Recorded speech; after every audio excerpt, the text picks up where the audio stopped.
Good morning dear student. हम लोग present indefinite tense के बारे में पढ़ रहे थे। तो प्रेजेंट इंडिफिनिट का हमने पहला रूल पढ़ा था।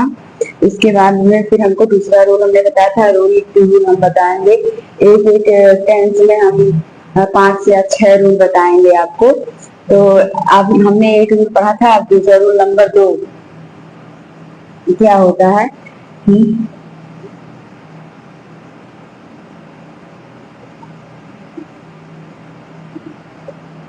प्रेजेंट इंडिफिनिट टेंस अगर साधारण है तो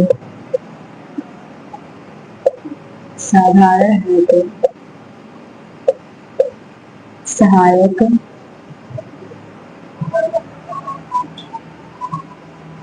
क्रिया का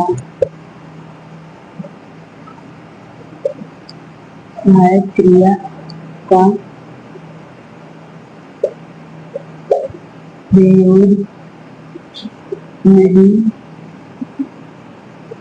करते हैं और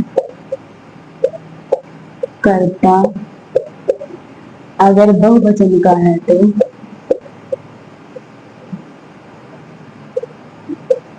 वचन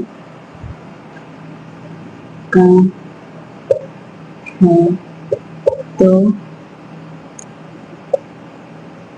मुख्य क्रिया में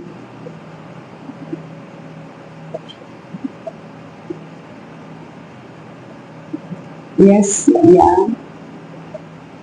यस का प्रयोग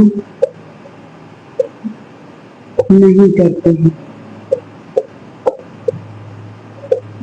हमने आपको बताया था कि अगर एक वचन का कर्ता होता है तो क्या होता है कि उसमें हम मेन वर्ब में ऐसे ही इसका प्रयोग करते हैं। अगर बहुवचन मतलब जैसे आई हो गया, वी हो गया, यू हो गया, दे हो गया, अगर इतने सारे कर्ताएं आते हैं तो इसके मुख्य क्रिया में क्या होगा कि एस का यूज भी नहीं होगा, प्रयोग भी नहीं होगा। तो अब इसका फार्मूला होगा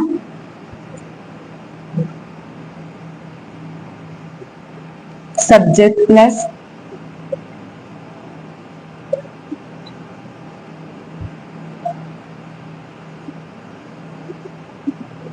मेन वर्ब का फर्स्ट फॉर्म प्लस ऑब्जेक्ट। ये नॉर्मली फार्मूला होगा आपका।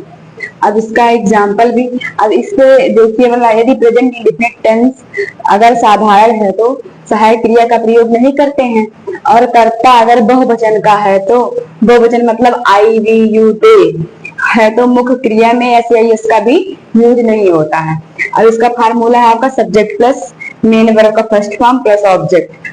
अब मान लीजिए कि इसका एग्जाम्पल हो जाएगा वे घर जाते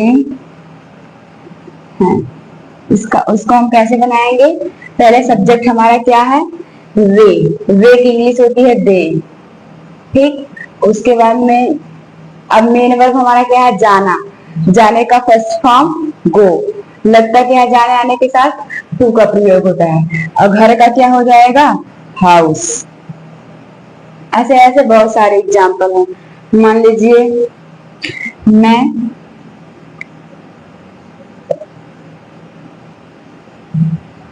खाना खाता